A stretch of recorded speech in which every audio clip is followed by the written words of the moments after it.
And we're streaming. We are live. If you're watching this on the replay, you can fast forward about 10 minutes. Or you can watch this. I don't really care what you're doing there. You can do whatever you'd like on the replay. If you're here live, well, you're stuck with me for 10 minutes. So that's the way it all works. Hello, chat room. Welcome. If you're watching this on the YouTube side, you'll notice there is no chat there. You can go to professormesser.com/live to get to the chat. I should really make a lower third for that. That would just pop up there during the pre-show. Another thing for my list of things to do. Hello, Sam from Ireland. It's a place I would like to go. All right. We got Socrative up and running. How are we doing so far? Yeah, people are answering. Good. Good. Let's listen in on how the live stream is doing with some audio checks. So let's see what it sounds like. I have to keep talking so that there's something to listen to during the audio check. And let's see if I can see it over all of the, well, I hit the wrong button. You can kind of see the mess I'm in over here. Okay, there we go. Let's play this and hear what happens. Let's see if I can see it over all of the, well, I hit the wrong button. You can kind of see the mess I'm in over here. Okay. Okay. Well, that's good. I like it. I like it. Mark, you're taking your exam tomorrow. You're taking the Security Plus exam tomorrow? Is that what you're taking? Since you're here for the Security Plus study group. Doesn't matter, though. You could be here for really any study group. It's just that tomorrow, being June the 30th, the last day of June, it's a big deadline for the A+ exam. The 800 series exam is retired tomorrow for English-speaking countries. The non-English, it will still be available until the end of the year. But since I mostly talk to people in English, most of the people taking it who are talking to me are taking the English language version. But it sounds like you're taking Security Plus, so good luck with that. Tomorrow, this will be a nice run-through then. I actually don't remember what's in here. I had planned to do this study group last week. I was selected for jury duty here in the United States. The citizens are part of the legal system, part of the jury. And I had a case, so I had to sit through that. But the case occurred at the same time that I would normally do a study group. So this got pushed back a week. So I apologize to the folks that were here last week wondering, where is he? Well, I was in the courtroom. That's where I was. But now all that's over and back. And I got a chest cold. So that's why I sound kind of raspy. That's why it makes me sound good. How you doing? So I'm not sure I'll make it, actually. But the point of saying all of that was I set up this study group material 2 weekends ago. I don't remember what's in here. I don't remember the questions. So this will be fun for me to watch as well. Let's do a camera check, shall we? Here we are. Hi. Hi, everybody. Hi. Here's camera 2, camera 3, camera 4. The graphic, which shows exactly the same as camera 4 right now. It's all good. See, there's me coughing. That's going to be fun. You're going to have a lot of visuals of me coughing with the mute on. So that'll be fun. Yeah, a lot of people do work at the very last second for those 800 series. Every time there's an update to an exam, the A+, the Network Plus, Security Plus, there's always a retirement date. And for some reason, people wait until that last day.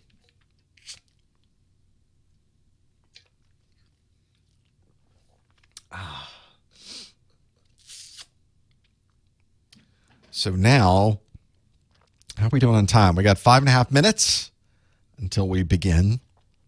The delay sounded shorter this time. The YouTube streaming that I use is a little bit short. It's a little bit quicker this time. So it seemed a little faster for that. Well, if you always register, you never receive the link. The link goes out in about 15 seconds. So you would have not received the link. You would see a link. You get an email, a tweet, a Facebook post, a Google Plus post, all in the next 4, 3, 2, 1, boom. And actually, you're behind me, so it's already happened by the time you've heard that. It's like we're dealing with some type of space space-time. No word about a new Security Plus from CompTIA. I expect by the end of this calendar year, we'll hear something. But of course, they give you 6 to 9 months overlap. So it could very well be that you would still be able to take this version of the exam at this time next year. So that should set your mind at ease. For me, however, as soon as the new exam objectives are released, then I start creating new videos. So that's when I start working. Because what am I doing now? This is not working. What? Well, how can you be? Let's put this in here. That you bring up a good point. Where is this live link that everyone is talking about? Let's put it right here. I could probably put it in the other chat room too. There we go. Put it in both of those so that somebody knows.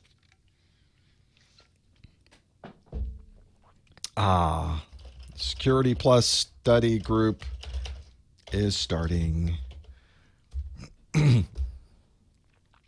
Well, David beat me to that one, so I'm going to delete mine. There you go. It's all David. Da, da, da. Boy, you know it's bad when I can't even talk and we're like 7 minutes into the pre-show.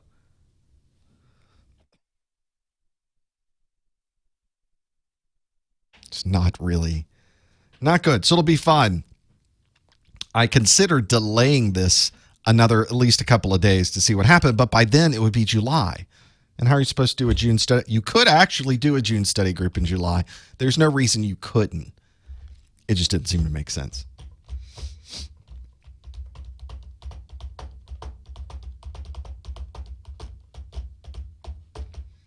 I've also been putting up I got a new domain and some new streaming stuff I'm working on. So been working on that too. I've got a new switch I've got to put in for power over Ethernet.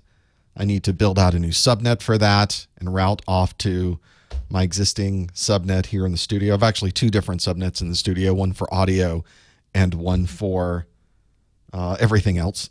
I have 2 separate subnets in my house, one for the video surveillance system and one for my normal house network. And so now this will be my 5th subnet, setting that up, getting it running. So I do absolutely everything with it's a 10-dot network on everything, it seems. I just build them out. And I got a switch that is as they say, layer 3 switch. So it will route. I think it's a layer 2 router, I think is what it is.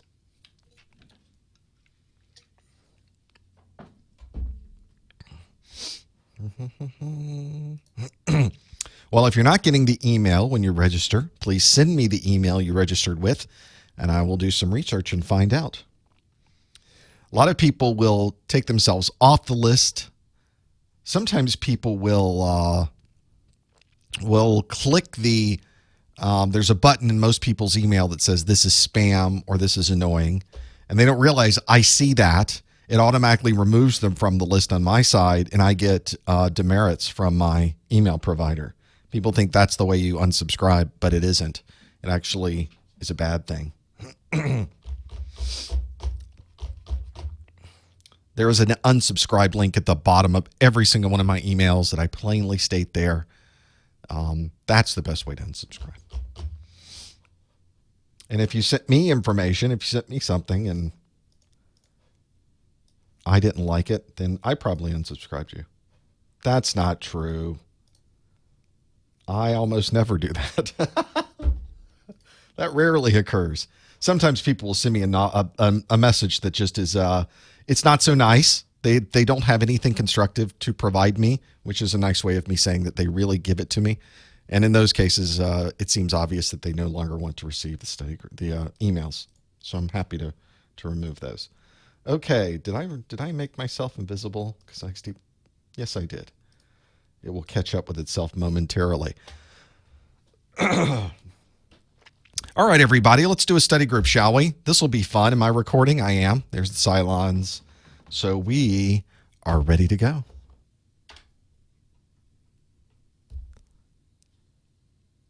Hello, everyone. Welcome to the June 2016 Security Plus Study Group from the World Headquarters in Tallahassee, Florida. I am James Messer. I'll be your host for this 1 hour of Q&A on Security Plus. It's the Security Plus Study Group that we didn't know would happen. We had scheduled to this last week, and a number of conflicts came up in my schedule because obviously I'm a very busy person. You can tell. There's so much happening all around me. Not really. But every once in a while, something does kind of cut into the normal load of things. And I apologize for the people that arrived last week hoping for a live stream and getting nothing whatsoever other than a notice saying it's the following week. So here we are. And if you're watching on the replay, none of that really matters. Thanks for joining us in any case. I want to thank everybody for also kind of watching some of the things that we're doing here at Messer Studios. We've got so much that's been going on. If you ever wanted to watch what was happening or get a feel for some of the things that we're doing, you can always send me a note on Twitter. My DM is open. I have an open DM, direct message. So you can always do that on Twitter. You can also follow what we do on YouTube, professormesser.com/YouTube. And of course, don't take your Security Plus exam and pay the full price. You should always get a discount.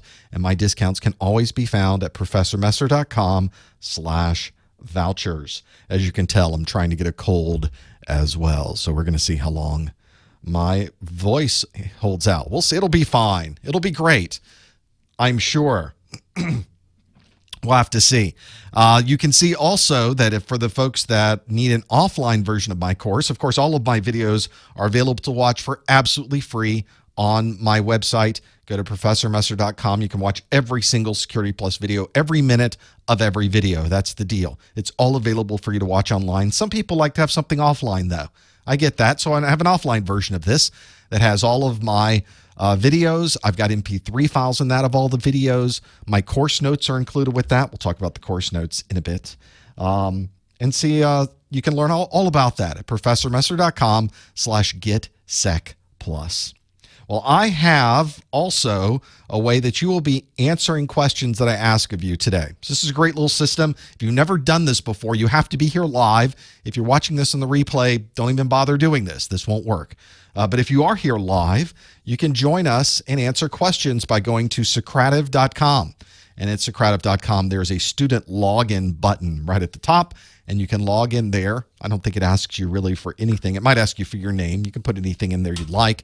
The important part is that it asks you for a room name, and the room name is Professor Messer, PROFESSORMESSER. Make sure you spell it right, or you'll be in a room by yourself with nothing going on. And that's not what you want. What you want to do is go to Socrative.com. There's also apps you can get for your mobile devices too.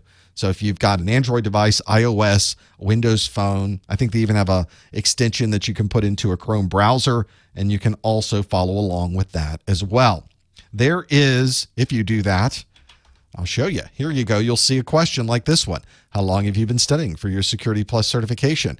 And then as you answer, I'm able to see these pop up on the screen, which is kind of cool. I'm able to get a feel for all of those things. And of course, we'll be able to see how well we do with this. You can see, in fact, right now, the folks that have answered, 44% of you less than 3 months, 3 to 6 months. So we've got 67, 68% of you have been doing this studying for your Security Plus certification for 6 months or less. So that's about right, I think. It takes me a long time. I'm usually one of these folks that's over a year, and a number of you already have your Security Plus certification. If you're watching this for at least this 1 hour, this precious hour of continuing education units, I will be glad to give that to you. I'm a little late at getting out my continuing education units, but sometime during this first hour, I will give you a secret code and tell you exactly how to send that code to me so that you can earn that 1 hour of continuing education unit. So that's something also to think about. As we go through this, I'll give you also a feel for some of the other things that we're doing and let you know where you can go to find these things on the website.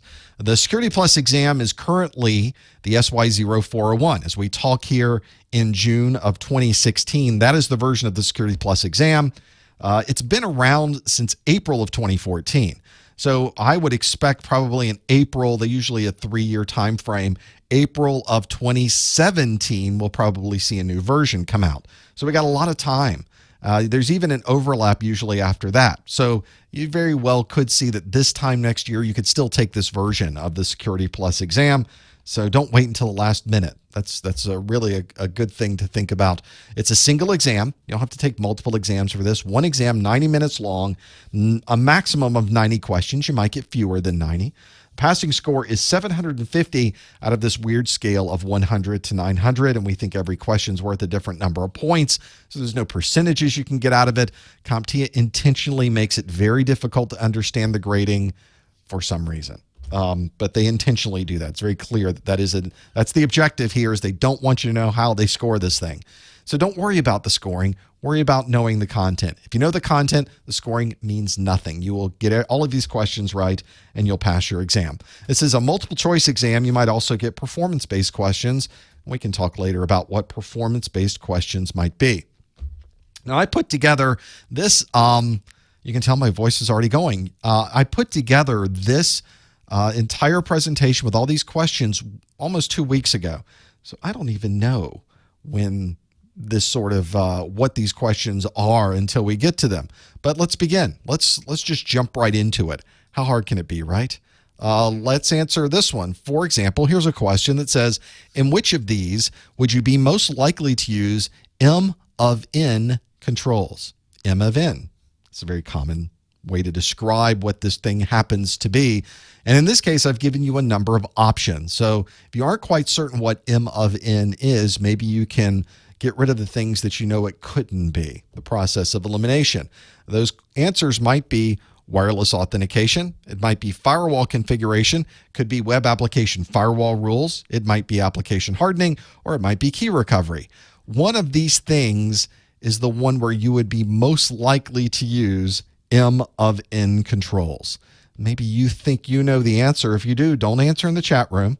Don't Google. Stop Googling M of N, all of you. Pretend you're at the exam and you're taking this. If you think you know the answer, or you just want to guess at what the answer might be, go to Socrative.com, to the student login, and to the room name Professor Messer. With these questions, I try to give these questions in a couple of steps so that you can step through the questions and still you'd have to know what one thing would be to be able to answer the other things. So I'm trying not to give you a basic definition of M of N. I want you to know how you would use it. And that's an important concept for the Security Plus exam, because they're not only interested in knowing or having you prove that you know the content, they also want to be sure that you understand how to apply these topics and these concepts into a security environment, which really is one of the most important parts of this. For those of you kind of keeping track of these, it's wireless authentication, firewall configuration, web application firewall rules, application hardening, and key recovery. One of these would be the M of N controls. Also try to make questions that might be a little bit of a challenge. I think we all started right away with one that was a little bit more of a challenge. For those of you in the chat room saying the video quality is bad, you may want to check the little cog at the bottom and adjust the video quality on your side. I'm sending a 720p signal. So I'm sending a beautiful, gorgeous, stunning video signal. It's all about what you're receiving from YouTube at this point on here. Well, let's get the answer for this one, or at least see how we did. How did we do? And which of these would you be most likely to use M of N? And we're all over the place, it seems. Well, let's go with the one that has the most number. We don't have a majority, but 31% said key recovery, almost tied for first at 28%, is web application firewall rules.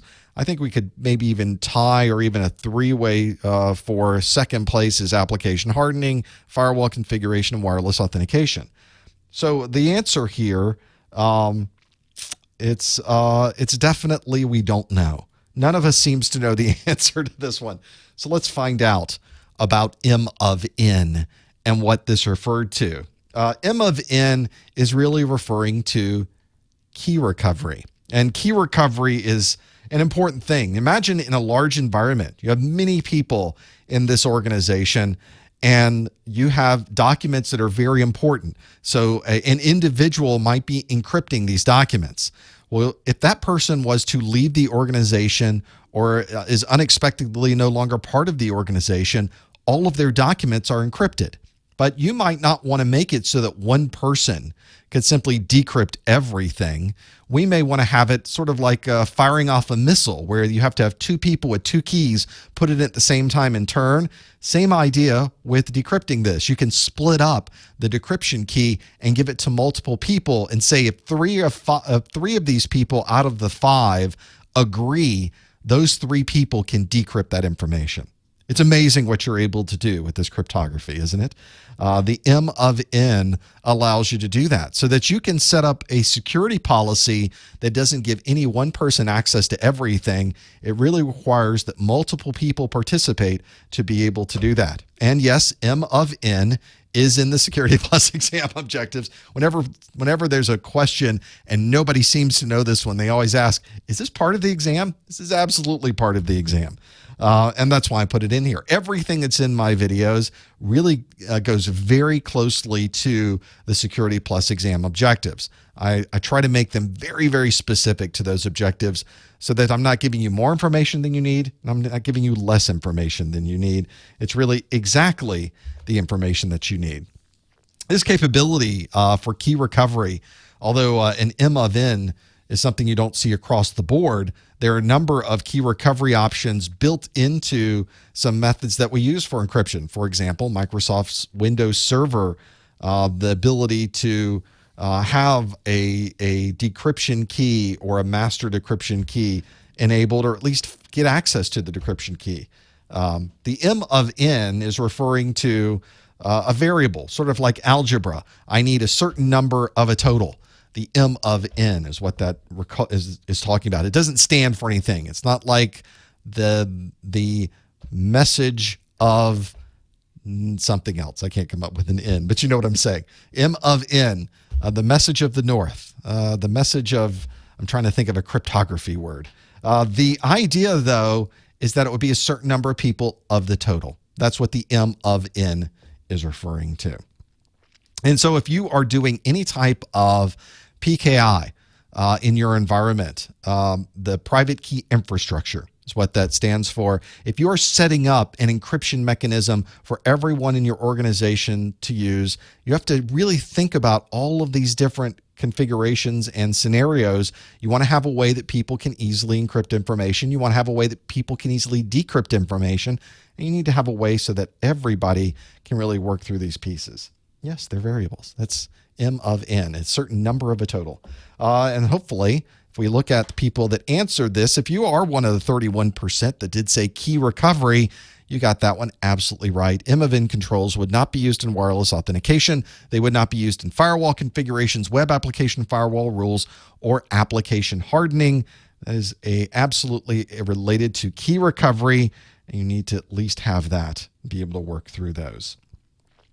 Let's do another question, shall we? Let's jump ahead to the next one. I love that I did this so long ago that they're all new to me. I should do this every time instead of finishing them up the night before. Here's a question for you. Which of these ports would you configure in your firewall to allow mail traffic? Pick 2. This is a very common type of question to get on the Security Plus exam because configuring a firewall and setting up rights and permissions is an important part of this. Now, I've given you a list of these. I've given you 1, 2, 3, 4, 5, 6 different options. You need to pick 2 of them. So would it be TCP 22, TCP 25, TCP 53, TCP 80, TCP 143, or TCP 3389? So now we have to know what mail traffic is, and now you're going to have to figure out what port numbers are used by mail traffic. If you think you know the answer, don't answer in the chat room. Don't Google it. You should instead go to Socrative.com, click the student login button. You'll see it right there at the top, and go to Room Professor Messer if you're not in there already. And then once you start clicking on those things, I'll start to see some of these popping up in here. I'm going to see if my voice holds out for the next part of this. This will be great. It'll be fantastic. There is quite a bit to be able to work through all of these different port numbers, but you need to know what all of them are. In fact, all the port numbers I have in this question are port numbers you need to know for this exam. So if you are getting a video lag, it's all coming from your side, unfortunately. If you're seeing a weirdness in the video, it's all coming from your side. I'm very sorry. Sorry about that. What's nice about this video streaming, for those of you not familiar with it, is I just send YouTube one single video stream, and then they take it from there. And I have so much bandwidth available. I'm able to get a nice video stream. In fact, I'm planning to upgrade this to a 1080p shortly. I got plenty of bandwidth to do that with, so that'll be the next fun thing that we work on. But let's focus on this. Which of these ports would you configure in your firewall? Hopefully I didn't fool anybody on this one. Try to figure out these pieces. You need to pick two of these to get this. As I mentioned, all of these port numbers you need to know for the exam, so don't be thrown by any of them. It's very interesting, the mix here. I love this question, by the way. I love this question. Let's, in fact, talk about what we've seen so far. Let's have a look at what people have answered. Now, with this one, obviously, I'm not going to get 100% because we're picking two. We're sort of splitting it up into two different ones. But if we look at the top two, we can see that TCP 25 is a good one, and TCP 143 is a good one. You can see 44 and 36%. And then everybody else is single digits. TCP 22, 53, 80, and 33, 89. So what would it be for these different TCP ports? As I mentioned, on your exam, you're going to need to know a number of different TCP ports and be able to work through them. Let me give you a list of what some of these ports might be. I'm going to bring them up on my screen so that you can get a feel for this. There we go. So for instance, you can see all of these different for file transfer, SSH, SFTP. The ones that might be related to mail might be something like SMTP, Simple Mail Transfer Protocol, TCP 25. Well, that was one that was certainly in our list. So that was one that would be good to work through for TCP 25. There's other TCP ports you have to know on the exam.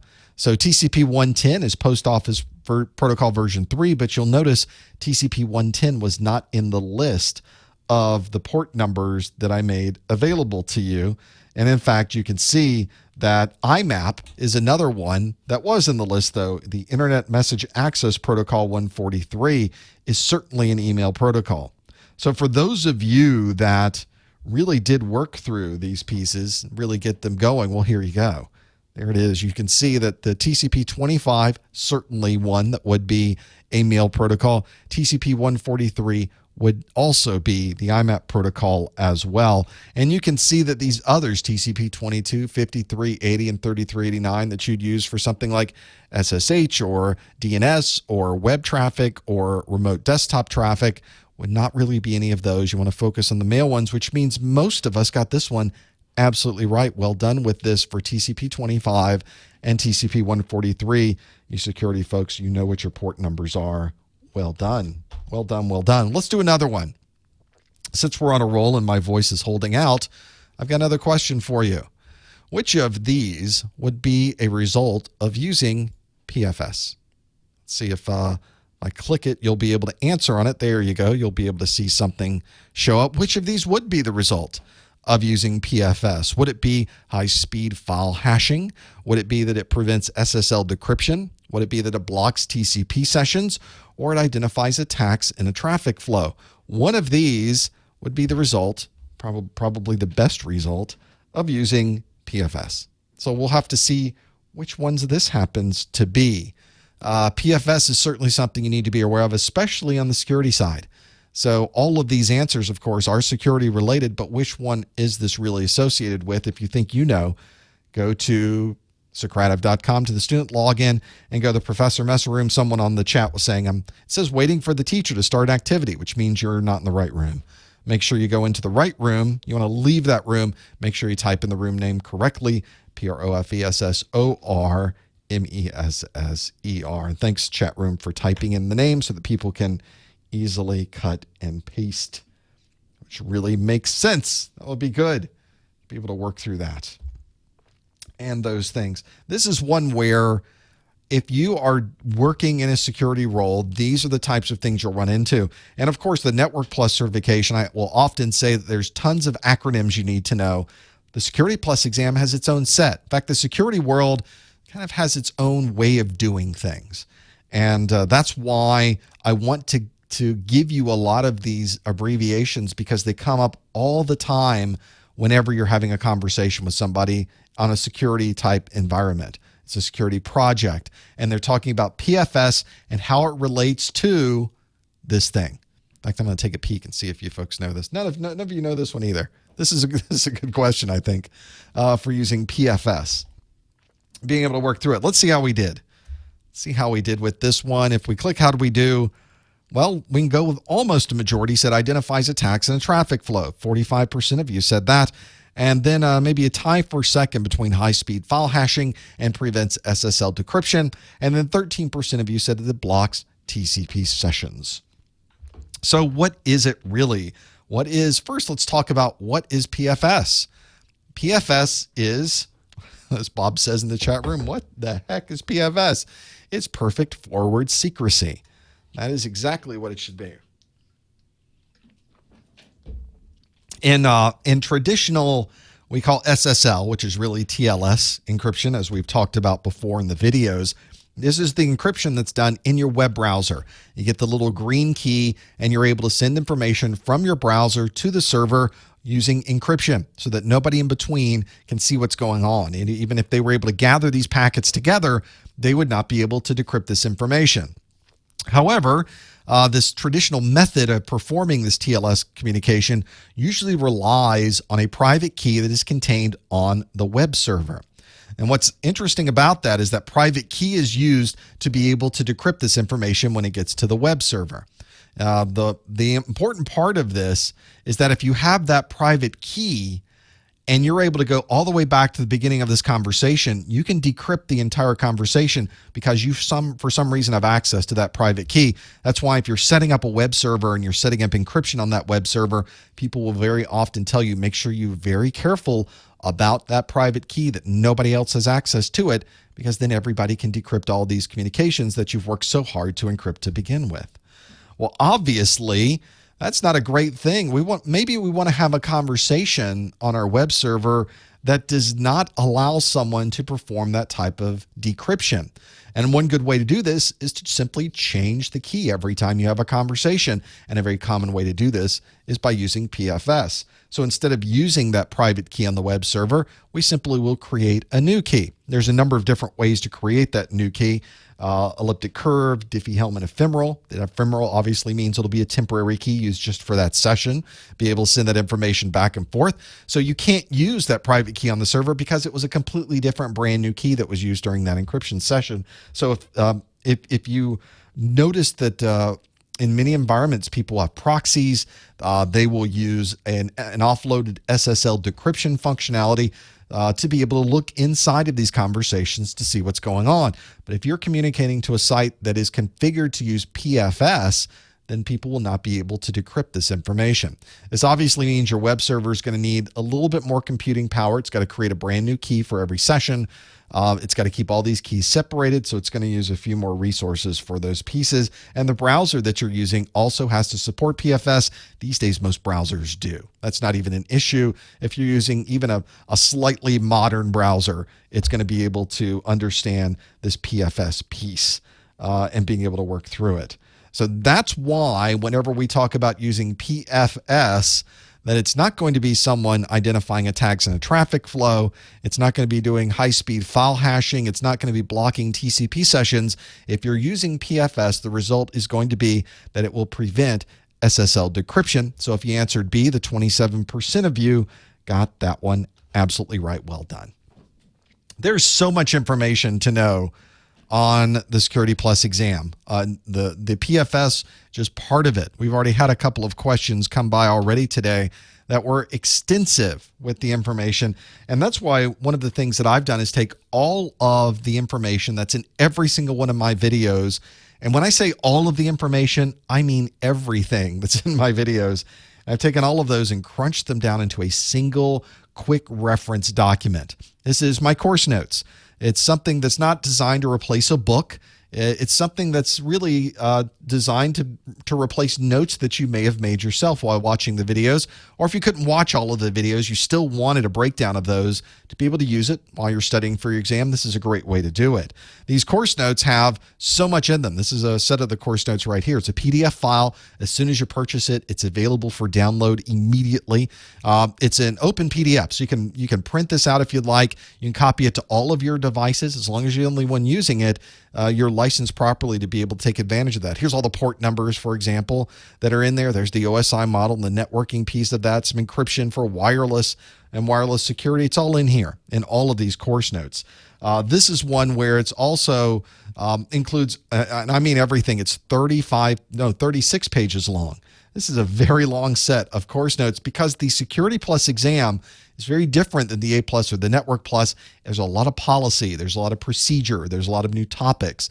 And so I tried to take everything about the networking piece, the protocols, the encryption, the PFS, the risk management, the security toolkits, everything that's in here. I really not only tried to put it in here, I really did put everything into these course notes. This is something that also people will sometimes say, I want to help support what you're doing. I'm watching the free videos. This is a great way to support what we're doing. I want to thank everybody who's purchased the course notes. It goes a very long way to keeping the website going, keeping all the web costs low, and it's only $10. You can find out more about the course notes at professormesser.com/securitycn. SecurityCN. It's a very good way to do that. So make sure that you're able to do that and work through those pieces. Whenever I'm even working through all of these course notes, it's a good final check. So if you're somebody you've already read the book, you've already looked at the videos, you're now ready to go take the exam, this is a good way to do it. So find out more, professormesser.com/securitycn, and thank you everyone for your ongoing support. Let's do another question, shall we? Let's keep this going. I have another question. Here's another one that's brand new to me. It's something I wrote this, and I don't recognize it. The question is, which of these would you add to your browser to trust a web server's encryption certificate? I apologize. So you can see me coughing there. I try to hit the mute there. And I have it there. Which of these would you add to your browser to trust a web server's encryption certificate? Would it be a file hash? Would it be a private key? Would it be a CA certificate? Would it be an encryption cipher? Or would it be a secure DNS? One of these is what you would add to your browser to trust a web server's encryption certificate, and being able to work through those. If you think you know what the answer is, you can absolutely go through those pieces and be able to understand what might be there. I think that would be a good one to work through for those questions. Let's see if you happen to know what the web server's encryption certificate might be. What would you add to your browser? What could you possibly put in your browser to be able to do that? Maybe you know, maybe you don't. This would be a good way to do it. This is also an extremely important part of this web server encryption communication process. It's remarkable because I worked in the security industry for so many years, and I met with so many different organizations. I would go from place to place. I'd meet 3 or 4 different companies a day and talk to their security people. And because a lot of this is just magic, we're not really sure how it works. We follow a step-by-step process. We put these things on our web servers and magically they encrypt. But a lot of the process is sometimes a mystery to many of us. So it's important to understand what parts of this process are really doing what. And this is a very good question to be able to ask that. A lot of you taking this exam probably know this answer, because this is something you do need to know whenever you're working through encryption and being able to work through these. And we should figure out, how did we do with this one? Or you could see 87% of you said CA certificate. Wouldn't it be funny if we were all wrong? Like 87% of us were absolutely wrong with this one, because 8% said private key and hardly anybody said the others. So is this a gimme, or did we just all miss this one completely? Well, let's talk about certificates and how they work, and it will pretty much answer for us and be able to work through it. If you were to look at the list of certificates that is configured in part of the browser that you're using, then you would find a huge list of CAs, a certificate these certificate authorities and being able to work through it.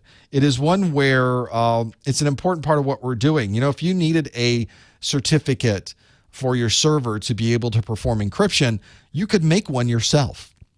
You could put it on your server. You don't have to go somewhere else to buy a certificate. You could simply create it yourself and put it on your server. But as soon as somebody accessed your server over that encrypted connection, the browser would complain that this server is not trusted. This certificate on the server is not trusted. And it will warn you and say, I don't know if this is a place you really should be going, because whoever put this security certificate on the server did not have it signed by a trusted certificate authority. That's why we generally will go to a third party to purchase a certificate for our web servers, because that third party certificate authority will digitally sign the certificate when they give it to us. It's that digital signature that you're really paying for. That's really all you're paying for when you're paying all those many dollars to have that certificate created, unless you're going to Let's Encrypt or some of these free services that are out there. That's why you would usually create the keys yourself. You send the key off to the certificate authority, they sign it, and then they send it back to you. And that way, when somebody accesses your web server, they see that you have an encryption certificate, they're going to use it. They see that it was digitally signed by one of these organizations that's already trusted in your browser. So that's why a CA is so important. That's why whenever you're working with a public CA, the public CA also has to be included in your browser, or your browser won't trust that one either. That's why if you're working through private certificates and building one yourself, you would need to take your certificate authority public certificate key from your CA that you're using internally, and you have to then deploy it out to every single one of your computers in the organization. That's a very common thing to do in a lot of organizations. They've created their own certificate authority. They don't want to have to go outside and purchase certificates, but they have to make sure all the browsers will trust it. And so there's usually a deployment process. Windows Certificate Services can do this. OpenCA, there's a number of deployment services in Windows that allows you to do this. And that's why if you're working with a private key infrastructure or you're building out certificates in your environment, this is an important consideration. How do we get our certificate authority, our public key, deployed and installed into everyone's browser?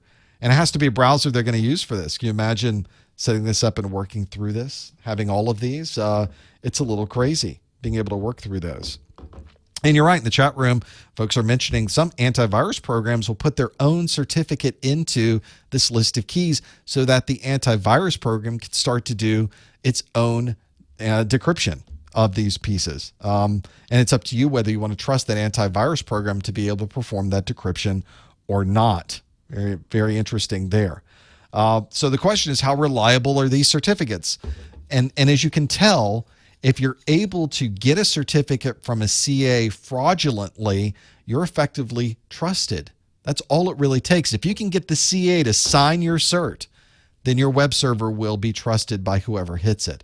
And that's why it's very important that the verification of these certificates is done properly. On my website, I have an extended verification, an EV certificate, so that they not only check to see if I was the person associated with ProfessorMesser.com, but they ostensibly performed additional checks as well and gave me a higher level cert, or perhaps a more trusted cert by you than maybe just getting a free one from Let's Encrypt. At least that's the idea.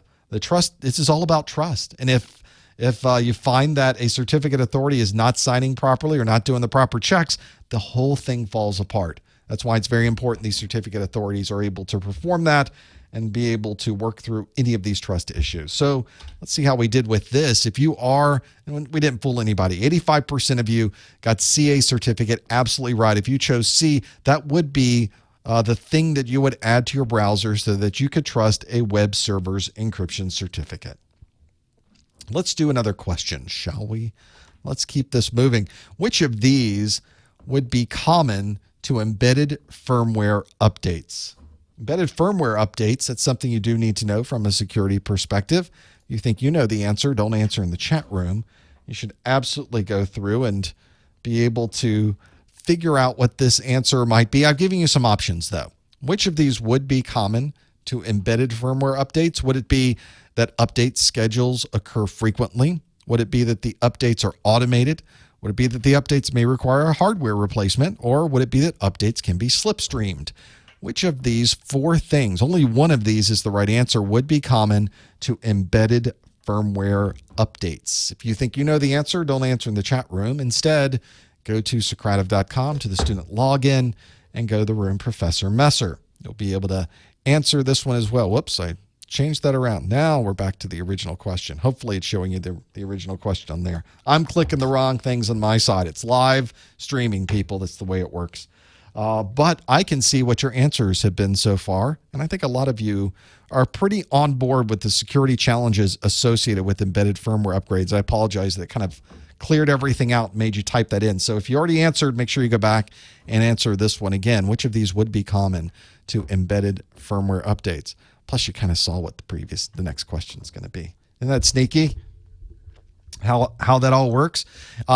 This is a little bit of a challenge, isn't it? We've got so many devices out there that are now just connected to the internet, to our local networks. There's embedded firmware in these devices. Things that we use in our home, things that we use in work, everything into those pieces.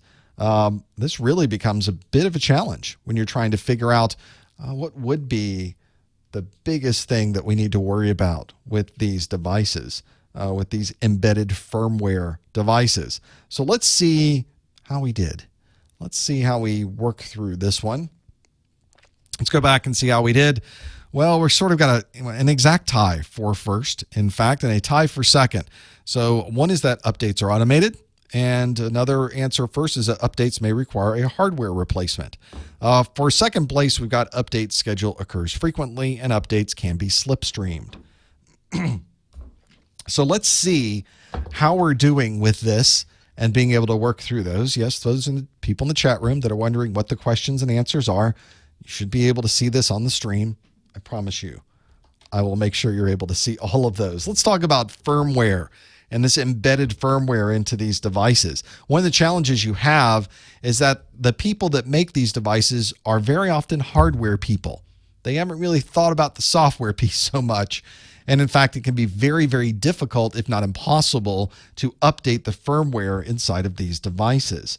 And that's why if you were ever had to update one of these industrial systems or these internet devices that are connected in your home, if you have a Nest thermostat or one of these internet connected thermostats or your garage door or devices you use at work, I think of people clocking in with their cards. That's embedded firmware that's in these devices. They're not really running Windows, not running Linux, they're not running OS X, they're running something else inside of there. They're running VxWorks or something. Or they might even be running one of these well-known operating systems, but they don't make it very easy for you to update those. And so this becomes a little bit more of a challenge to be able to do that, because we want to be able to perform security updates, to update to a later version that might give us better performance. All of these things become incredibly important whenever you're working through from a security perspective. You want to be sure these devices are secure as possible. And if you're ever working through those and trying to figure it out, then you know what a challenge it can be to keep up and keep these devices maintained. And that's why whenever we start looking at firmware or embedded firmware or these other devices that would use firmware, we need to have a good way to update them, because there's not a good way already. If we go back and look at the answers that we have, let's flip back to Socrative and how we did. Update schedules occur frequently. Well, with this embedded firmware, you may never get an update. Or if an update comes out, it comes up very over a long time frame. It would not be frequent. It'd be completely infrequent, if nothing else. You normally don't see updates very often for these embedded devices. Updates are automated. They're almost never automated. There's almost a manual process every time you need to work with them. Updates can be slipstreamed. Slipstream generally means that you can update the device while it's running the other operating system and then click a button and it's using the new operating system. Very few devices in general do that, whether they are embedded hardware or not. So that wouldn't work there either. The real answer to this particular question, the only one that really applies with the answers I provided, was that the updates may require a hardware replacement, because the hardware manufacturer never thought that someone may need to upgrade the firmware in this device. Newer devices are thinking about this in a lot better ways. You'll find modern devices do provide at least some way to do that. There is certainly a challenge on these newer devices. If you have an old device, you may just have to swap out the whole device to update it. And that's unfortunately just a very common way to work through this. So if you answered C, updates may require a hardware replacement. 36% of you got that one absolutely right. Well done. Pardon me. There is, as I mentioned, we were talking about my course notes. There's so many things you have to know on the exam. And of course, you won't just get multiple choice questions on your exam. You might also get performance-based questions on your exam. And that's why the folks at GTS Learning have created this online set of live labs that allows you to do everything online and be able to get some hands-on security experience without actually having any type of security devices or operating systems or servers or workstations or routers or anything else anywhere near you. This is all done across the cloud. Very effective in the way that it works as well. You will find, in fact, I have the security labs here. These are extensive. The Security Plus exam is extensive. So threats, application data, network security, cryptography. We were talking about PKI earlier. So let's start that one. I think I did that one earlier in a previous study group, but I'm going to start it up. All of the labs themselves, hard to see over the head that's there, but all of the labs are well written out for you. They give you an idea of what the infrastructure looks like. They give you screenshots step by step. You can pop out that window, put it on another screen, or put it in a different window here. And then you've got all these servers that are here, and I can actually click a button and start them up. So 1, 2, 3, 4. This particular set of labs has 6 servers, 2, 3, 4, 5, 6 devices here. Imagine having 6 different systems or 6 different virtual machines that you would have to manage or somehow get running into your environment.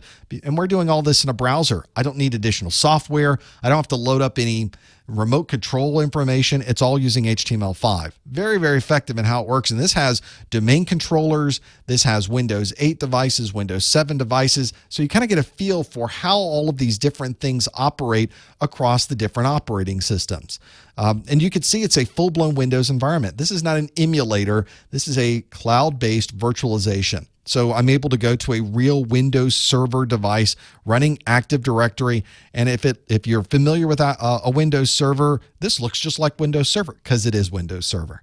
It's remarkable what you're able to do. And then you can start the task. In this task, you will install Active Directory certificate services on a domain controller. Ensure you've powered on the devices. Go to the Server Manager, click on Add Roles and Features link. So we can go through this entire process to add and step through adding our own certificate authority, configuring it in Active Directory, making it so that everybody uses that. All the things that we talked about in that multiple choice question, we're now doing it in real time on our own systems. We can start and stop this process as much as we want. We can click a button and rewind everything back to the beginning. It's all cloud-based. You can't break anything. So feel free to experiment and try these things out. You can also try it for an hour for free. So the folks at GTS Learning allow you to do this at professormesser.com/seclabs, SEC labs, and you'll be able to work through this. There's an option there that you can fill in for an evaluation and try it for an hour and see if it's something that might work for you.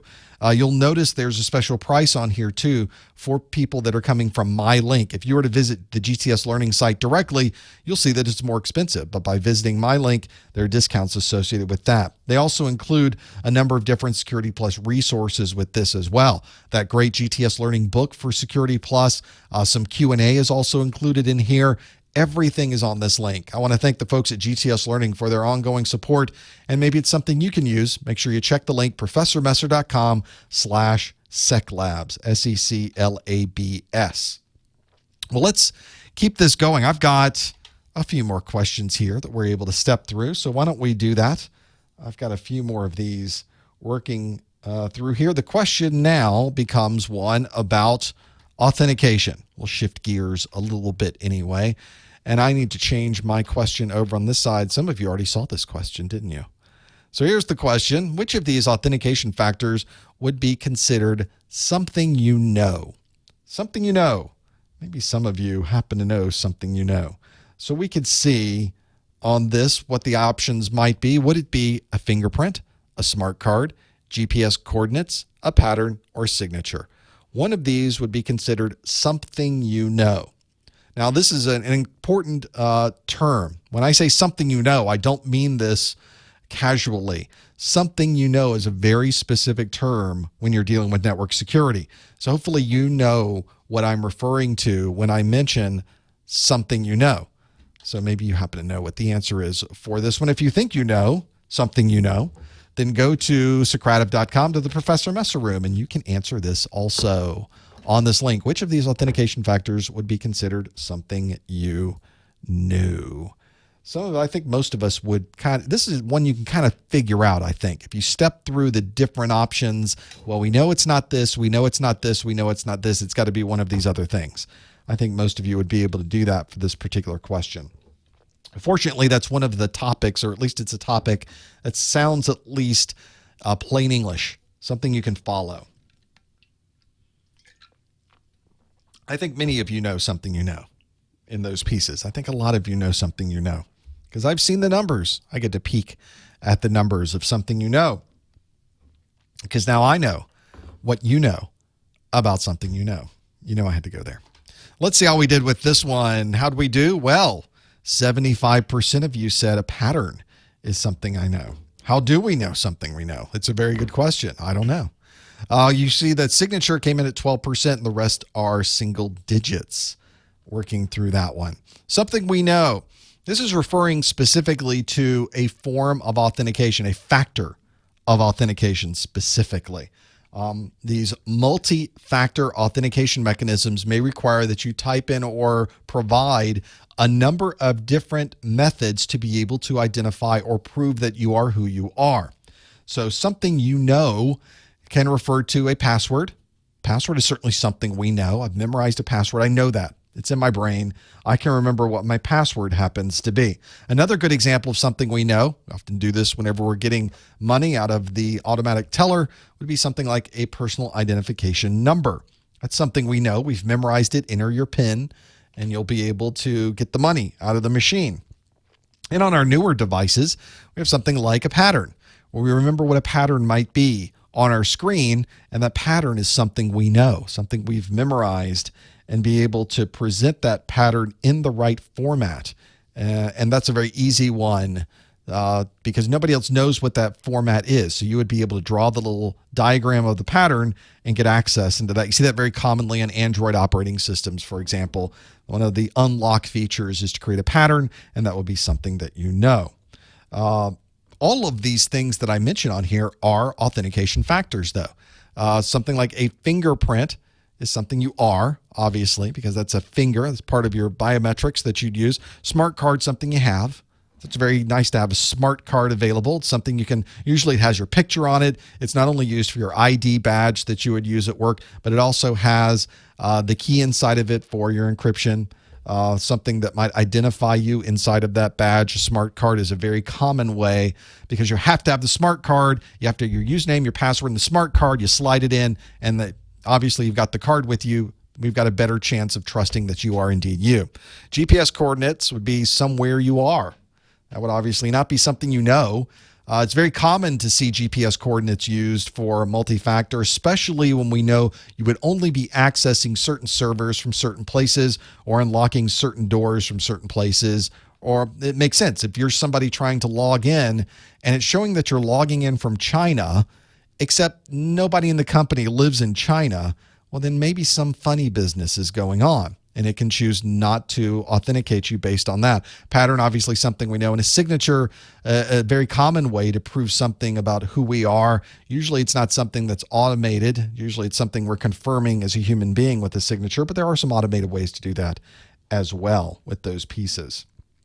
There is a lot you can do with multi-factor authentication, and depending on how you're implementing this authentication, what you're protecting, will determine the different methods and the different styles you're using for these pieces. This is one where if you're ever worried about details on the exam, make sure you look at the exam objectives. These types of information are all listed in the exam objectives. Every single one of these types is listed in the exam objectives. Make sure you go there for everything. Whether it's something like a multiple choice question like this, it might be a performance-based question. It doesn't matter. It doesn't matter how they're asking the question. If you know what's on the exam objectives, you'll be able to answer the question. That's the important part. Let's do another question, shall we? Let's keep these going. Which of these would be a common vulnerability of a one-time pad? Oh, now we're getting into some interesting vulnerability talk. I don't want to give away too much. Which of these would be a common vulnerability of a one-time pad? Would it be a hash collision? Would it be brute force? Would it be a key disclosure? Would it be a weak encryption key? Or would it be none of the above? Could be A, B, C, D, or E in this case. Which of these would be a common vulnerability of a one-time pad? If you think you know, of course, do not answer in the chat room. You instead want to be able to answer in Socrative if you're watching this in real time. As I mentioned, if you're watching this in the replay, there's no Socrative for you. I'm so sorry. But you can go to Socrative.com if you're here live and be able to go to the student login and go to the room Professor Messer. And you will be able to answer this question as well. Which of these would be a common vulnerability of a one-time pad?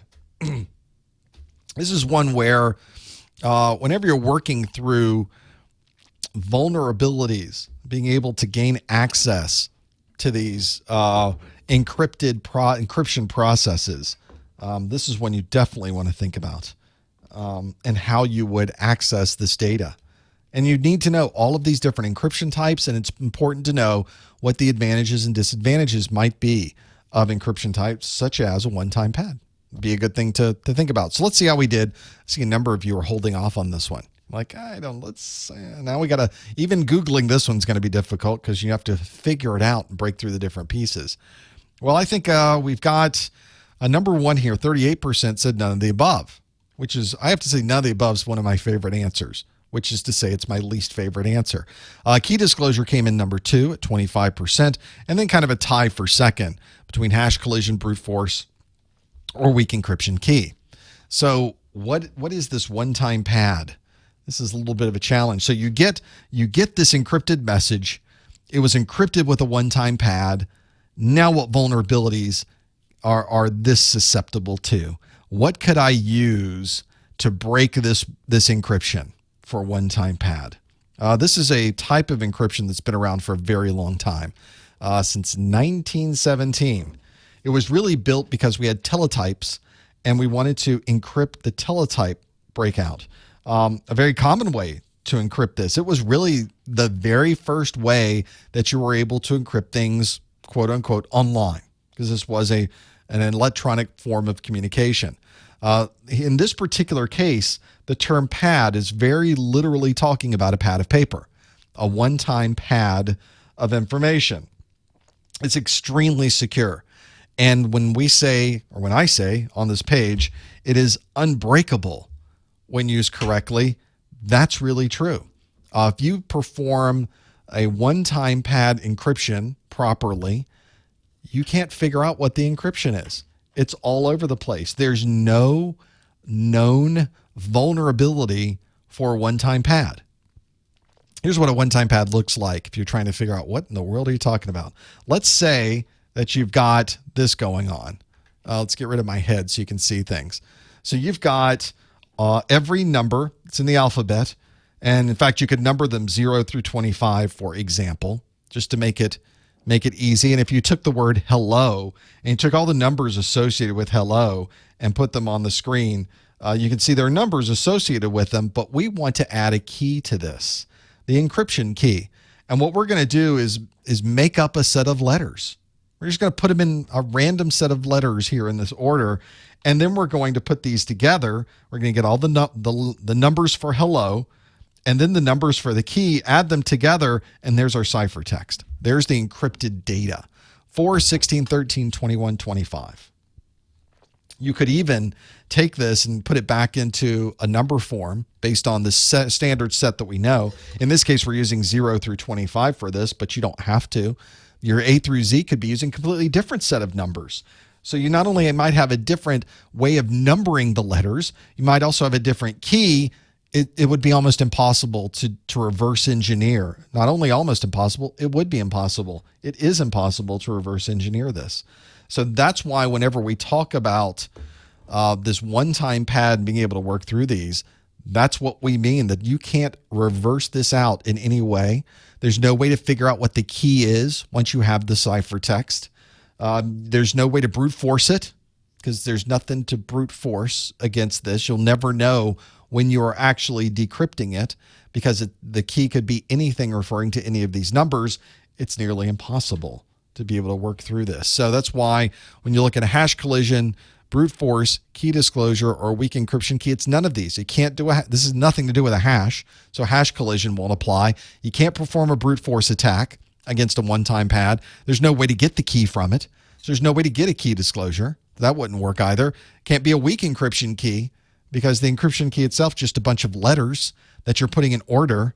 You can't have a strong or a weak encryption key. You have no idea how on this. The only way you'd be able to gain access to the plain text is if you knew what format, what numbers were associated with what letters, and if you knew what the key was. That would be the only way to be able to recover and retrieve the plain text from here, to be able to work from it. And that's why in this particular example, none of the above, because there are no common vulnerabilities of a one-time pad. The 37% of you that said none of the above got that one absolutely right. Well, we've got a few minutes left. I think we can sneak one more in. A lot of people will send me messages that say, I need more OSI questions. And boy, am I happy to give you some. This is the printer questions of the Security Plus exam, I think.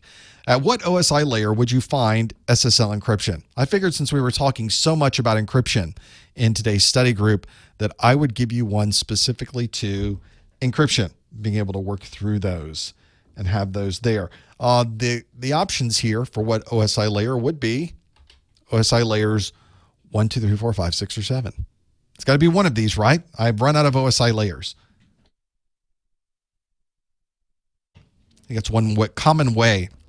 Whenever you're working through knowing what happens at what OSI layer, it's a very good way to go about figuring those pieces out. Maybe you happen to know the answer. If you do, then you can go to Socrative.com. Don't answer in the chat room. No. Stop Googling for SSL decryption and OSI. Of course, you can find it with Google. But when you're in the middle of a meeting and somebody's asking you about the encryption methodologies or how you're going to configure these pieces, you can't tell them, oh, hold on a moment. Let me Google these things so that I can give you an educated answer. That will be a bad time for you. That would not be a confidence builder for your career, certainly. So if you happen to know the OSI layer that you would find SSL encryption, you should put it in here. In fact, I'm going to see how we did. I'm going to take a peek. OSI questions are always a challenge, aren't they?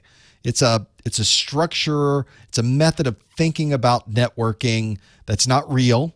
In fact, it doesn't even have very specific delineators. It's sort of this nebulous world. And if you've never done anything with the OSI model, then it's one that's hard to apply back to real world.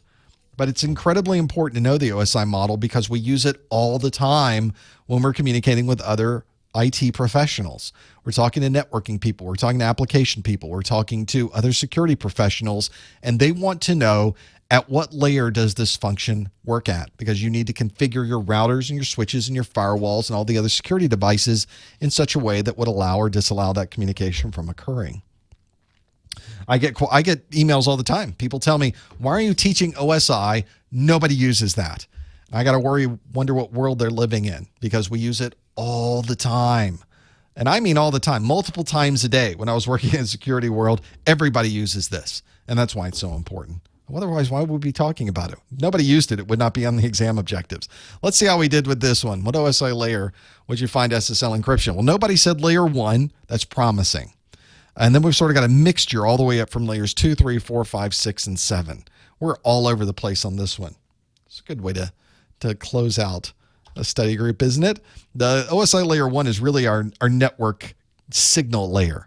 This is where we want to be sure a signal is at least able to get out over the network. Layer 2 is really focused on sticking the data together into a frame.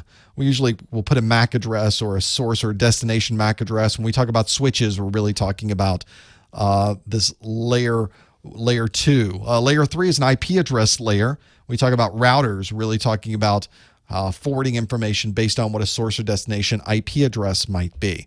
Layer 4 deals with TCP and UDP information. We talk about TCP port numbers or UDP port numbers. We're really talking about the OSI layer 4.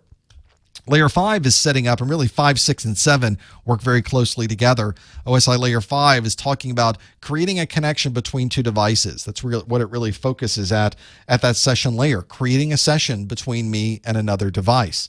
At this point up to Layer 4, we're really just talking about one device. Finally, we're connecting to someone else. And before we can present information on the screen, we may need to decrypt the information, or we may need to encrypt it if we're sending it on its way. And so the presentation layer at OSI Layer 6 is really focused on the encryption of application data. In the case of what we're dealing with here, SSL or TLS type encryption. And then by the time it's presented to you, the information has already been decrypted. It presents the information on the screen, and we're effectively able to see it with our eyes. That is the OSI Layer 7. So in this particular case, we look at this list of the different OSI layers. You can see in our particular case, OSI Layer 6 is the one where we would be most likely to find SSL encryption. So if you were, in fact, 28%, the highest percentage of folks on this one did choose the OSI Layer 6. You folks got that one absolutely correct in being able to work through those. So that's one, wherever you're trying to break out OSI and figure out the way that it works, it's an important one to consider. In the chat room, somebody say, why is IPsec at Layer 2 when it's involved in tunneling at Layer 5? I don't think anybody has ever said IPsec at Layer 2. And who has said that? IPsec is, well, if you look at IPsec and the way it communicates, everything is invisible past Layer 2. Maybe that's what it's referring to. Whenever you have people talking about, you have to also clarify at what part of the process are you talking about? The part where we're encrypting information or the part where we're actually sending it? As if it wasn't difficult enough to figure out already. Of course, all of this information on all of these questions and everything that you would ever need to know for your exam can be found in the Security Plus exam objectives. If you have not downloaded the exam objectives, you are doing yourself a tremendous disservice. Make sure you go into to the Google machine, type in CompTIA exam objectives, and download the latest Security Plus objectives. You can also go to professormesser.com/objectives. There is an extremely large amount of information in these objectives, but I'll get questions all the time where people will ask, how do I know what's on the exam? Or even worse, I took the exam and I got questions I was not expecting. And they'll say, what topics associated with these questions? And I'll say, well, that topic's in the exam objectives. Didn't you read through it? They go, what do you mean, exam objectives? I don't know what you're talking about. It's all in there. Everything is in such detail. CompTIA is probably more than any other certification entity gives you every single thing you have to know. If you know everything that's in your CompTIA exam objectives, you will easily pass your exam. It's that simple. Make sure you go out and have a look at those pieces and be able to know what's there. Well, we've come to the end. Another hour is now done. And we do one of these every month, though. So if you want to see any of our latest Security Plus study groups, maybe you'd like to attend live. If this is before July the 20th, you could always join us on July the 20th for the next Security Plus study group. We have other study groups that occur as well. If you're studying for your A Plus or your Network Plus or Security Plus, we do one of each every month. If you're watching this on replay, you can, of course, go to professormesser.com and look at the entire archive of every single one of these Security Plus study groups so that you can maybe question yourself, go through and take some of these sample questions that I've created. And even though you're not live, maybe you'll learn a little bit of something from the Q&A that we have in the replays. It's all at professormesser.com. We've got a lot of content on our website.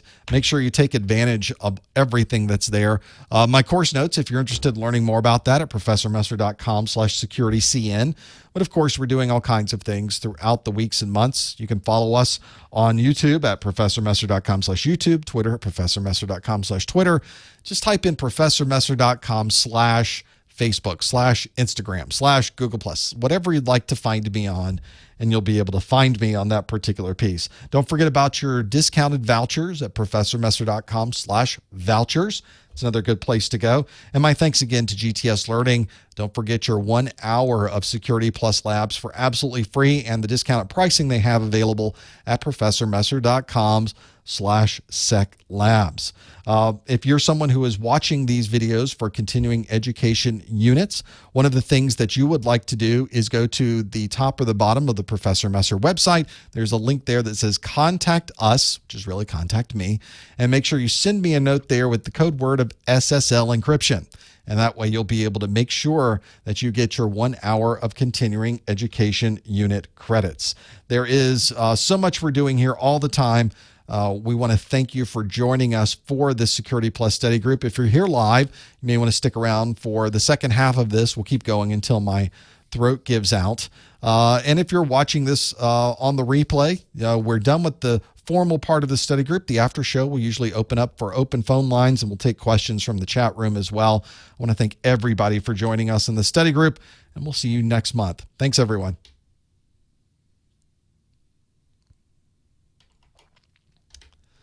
I don't know if I'm going to be able to take phone.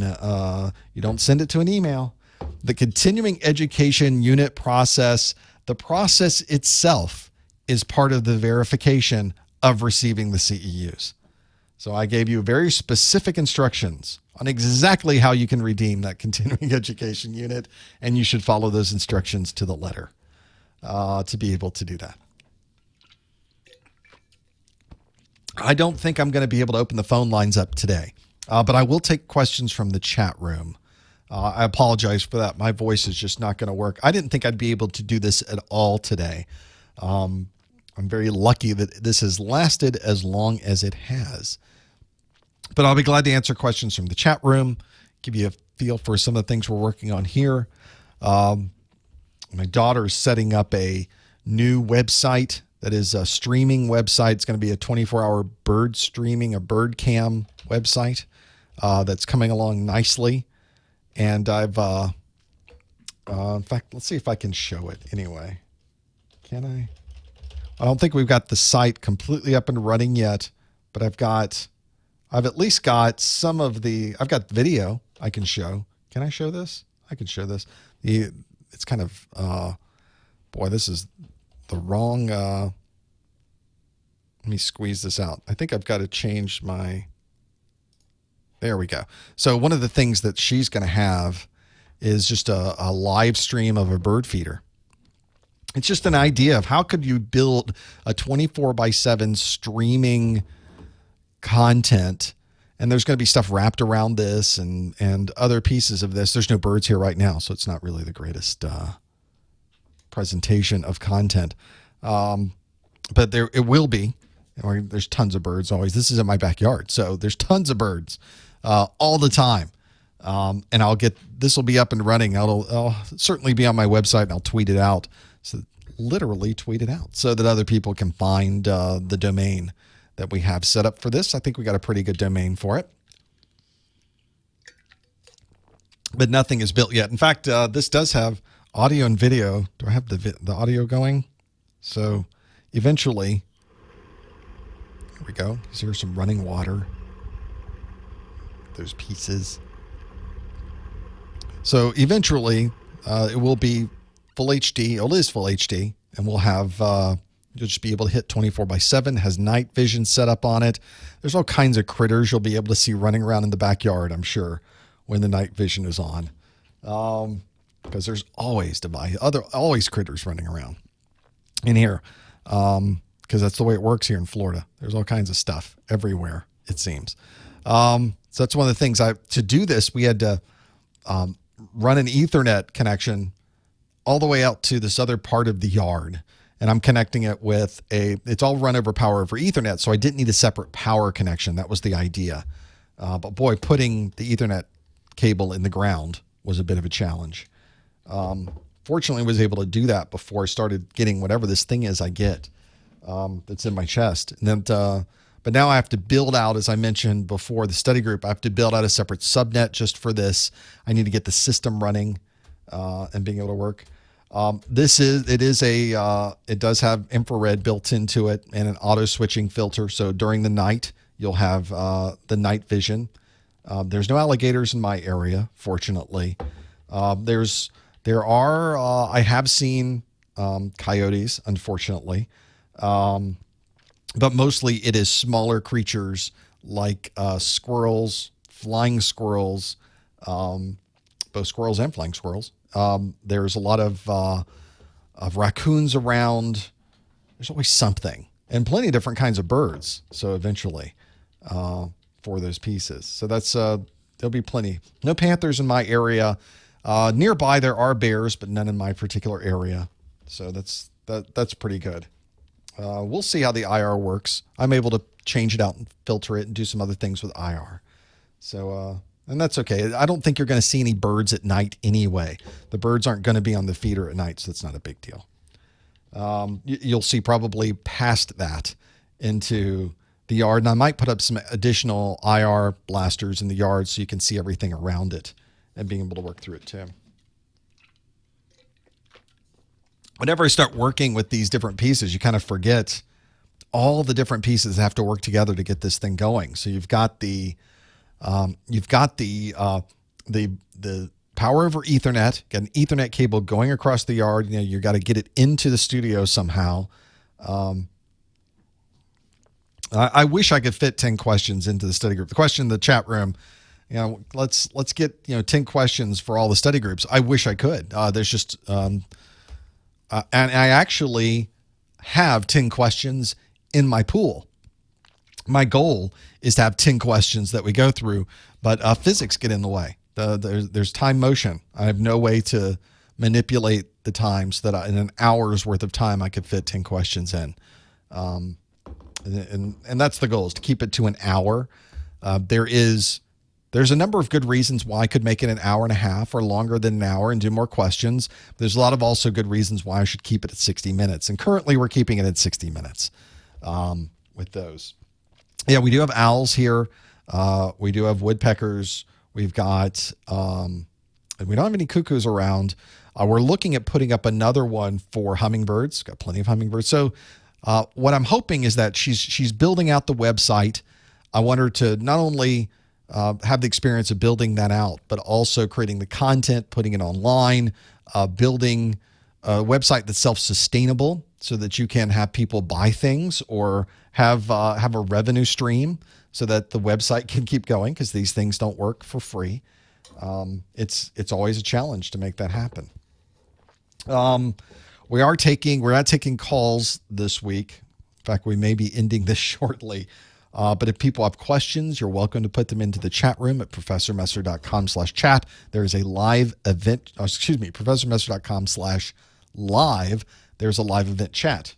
Although if you're on a mobile device, if you go to professormesser.com/chat, you'll get a very nice phone, not another one, but a phone will give you a very nice interface for the chat.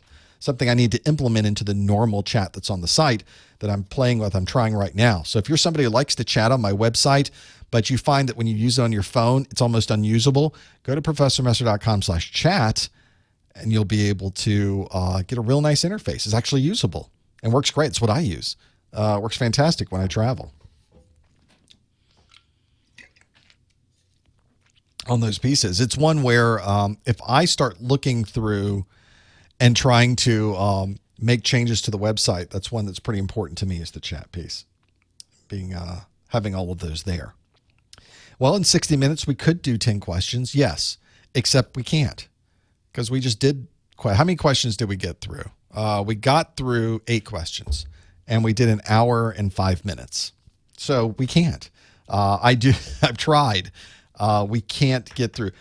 For me, we could go through 100 questions in 60 minutes if we did nothing but do question, answer, question, answer, question, answer.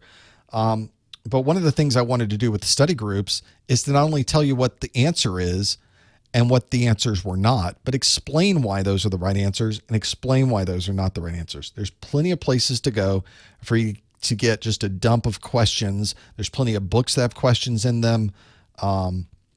Very simple to do that piece. I want to give you something more than that. And that's the whole point of these things. I wish I could get through more questions. We just can't. There's just not the ability. We have to have everybody answer the questions. I want to explain what the answers are in a very good way. And those. Can I explain what PGP and GPG are? I can certainly try. PGP and GPG are, for all effective purposes, effectively, they are the same thing. Functionally, they work exactly, or they provide exactly the same encryption and decryption process, generally speaking. But PGP, at least I haven't kept up with what's happened with that since it's gone through a number of different owners, is a commercial piece of software maintained and sold as a commercial piece of software. GPG you can think of as the open source version of what you would normally find with this asymmetric key encryption, or this popular method of asymmetric key encryption. So if you have a GPG key, you can encrypt something, send it to someone with PGP. They should be able to decrypt it properly using that. Pardon me. Missed the mute button on that one. I apologize. PGP is and both PGP and GPG are this asymmetric key encryption methodology. On my system, I'm using GPG, but I have keys that I have from back in the days when I'd use PGP, and it's the same key. There are some different encryption options available in PGP that you might not find in GPG. So there's some nice things about that. And PGP is designed for a corporate environment or a large organization that needs a supported asymmetric key PKI type environment, and being able to work through those. That's what it is. Somebody else in the chat room talked about HVAC, the HVAC, and how in many environments now they're going to these higher temperatures. If you're someone who's ever worked in a data center before, you walk in the data center and it's freezing. There's a little bit of a challenge there if you're ever having to work there for any extended period of time. There is a lot of organizations that have realized this equipment works just fine at higher temperatures. We don't have to cool it as much as we thought we would need to. And so you'll see a number of data centers these days have gone up into the 80 degrees as what they're shooting for. There are a lot of arguments back and forth as to what is recommended and what's not recommended. It seems to be changing over time. I still walk into a lot of data centers and it's very cold, but more and more are going to a more moderate temperature. And I'm noticing there's a lot more management of airflow now than there's ever been. So there's a lot of very, very focused effort on creating warm and cold aisles and where the airflows are going, much more than we've ever done, because it's expensive to cool these data centers, and we can really decrease the cost dramatically by putting in the proper airflow to begin with. PGP is not free. GPG is free. PGP is not. PGP used to be free. If you got a very, very, very old early version of PGP, it started off as a free product. Then it became a commercial product, and GPG kind of took over the free parts. I was fortunate enough to work for an organization that at one point owned PGP, purchased PGP, pretty good privacy. And I was fortunate enough to meet with and talk with Phil Zimmerman, the person who created PGP to begin with. And at the time, it was a very controversial product. The federal government was considering doing some very bad things to him for creating this encryption that could be used by the bad guys. But of course, it changed completely the way that we keep information private. And there, even today, as we've seen, the argument still exists over what level of encryption is still the proper type. We've just seen this happen over the last number of months with Apple's products. What level of encryption is really the best or the worst level? What information should really be private? And it was something that was happening way, way back then with PGP. There were big problems with the feds. And creating this, it was treated as munitions. It was treated as if it was some type of something that might kill someone. And I guess you could see where they're coming from with that. If you if you gave this encryption to all the bad guys, we wouldn't be able to see what the bad guys were doing. But then we've also got a need to be able to keep our own information private. Constant challenges. And we're not going to solve that question. We're never going to solve that question. What level of privacy is the right level? It's always going to be an argument, and always should be, and figuring out where it needs to go. At least in the United States, that's the case. Other places around the world, not so much. This is always a challenge, and being able to keep those up and be able to work through those pieces. Whenever I start working through those, I always tend to get into these scenarios where privacy, certain things, of course, I want to keep very private, then other things can be completely open. Being on the internet, having all of these videos available. Somebody was asking the other day, when are you going to put your whole website as an encrypted part? And that's just not just the member sections, but the whole website. I thought, well, the videos and the content on my website isn't private. It's not necessarily, doesn't need to be encrypted.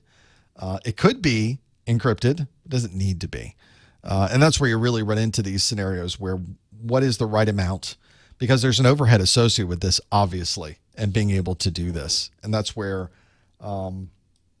whenever you get into trying to figure out what goes where, you're going to get this in an environment where you're dealing with PKI, and you need to determine how much of this data I need to encrypt and how much I need to find a way to recover the encryption. Make sure you have that available as well.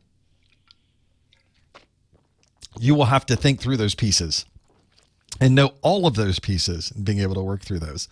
Incredibly important piece of that, and have that there. Let's see. What other things is chat room talking about today? Wrappers. I don't think anybody's using wrappers anymore. I think it was kind of a thing, kind of an idea to be able to wrap some of this content together and put it in there. It's kind of a legacy piece. You don't really see much anymore. I think where most of the industry has gone, it's kind of slow that the Security Plus exam, it's 3 years to be able to get this new content. And I would expect in the latest, in whatever the next version of the Security Plus exam, you'll probably see a lot of these legacy things thrown out, unless it has some direct application to what we're doing today. A lot of the technologies dealing with encryption, dealing with firewalls, all of these things have taken off over the last 5 to 7 years. So it's a huge difference today than what, for instance, firewalls looked like 10 years ago. An enormous difference, a night and day difference in the capabilities. So I think there's a good place to go for some of those technologies and being able to work through them. Pardon me. Sounds good, doesn't it? Feels good. Got to tell you. Probably going to have to think about maybe not doing so much of this at this very moment. Let's see in the chat room. Ray passed his Network Plus yesterday. Yay! Nice job, Ray. Gotta love that. Network Plus is a great exam to have under your belt, because I think the Network Plus exam is a good place to evaluate where you want to go next. I think maybe the A Plus might be optional for a number of people. I really think the Network Plus should apply to everyone. I think everybody should get some networking knowledge, whether it's a certification or some specific knowledge in networking. I think it's extremely important. But I think once you have that foundation of networking, now's the point where you decide, what do you want to do next? Do you want to learn about application development for the computer science side? Do you want to build out a data center? Do you want to go into security? Do you want to do more networking? Do you want to learn more about Microsoft operating systems or virtualization or database management? You can go anywhere because you've got this knowledge of networking that's a core. I think it's pretty important, and being able to work through those. The important part for me, and something I've seen no matter what I've done in the industry, I think I've done almost one of everything, it seems at times, is that all the networking stuff I know affected every single one of those. Whether I was working on a network, whether I was in security, whether I was doing server management, installing Windows on single devices on a standalone device, networking was a part of every single one of those. It was sort of the glue that keeps everything together in IT. And the more you know about it, the better you are at whatever you're doing. So congratulations to you with that. Well, I think we've come to the end of we're going to have to cut this one short because I'm not able to communicate to you anymore through this microphone. So we will, if you have other questions, however, you're more than welcome to go to the top or the bottom of my website where it says contact us. It sends me a message directly. I try to respond to every one of those. Somebody sent me a note just yesterday saying that I did not respond to them, and they got really, really, really angry at me and said, Phil Flarnfield at me. And I was very sorry about that, but I try to get all of them out. Try to respond to every single one of them. And if one slips through, I apologize for that. But we have another one of these next month. Don't forget about the study group on July the 20th. If you're somebody who likes to attend these study groups, I've got an A+ study group next week that I've not even started preparing for. So I'll probably remember those questions. With that, I think we're going to have to wrap it up for this study group session. I want to thank everybody for joining us. We'll see you next month on the study group. Take care, everyone.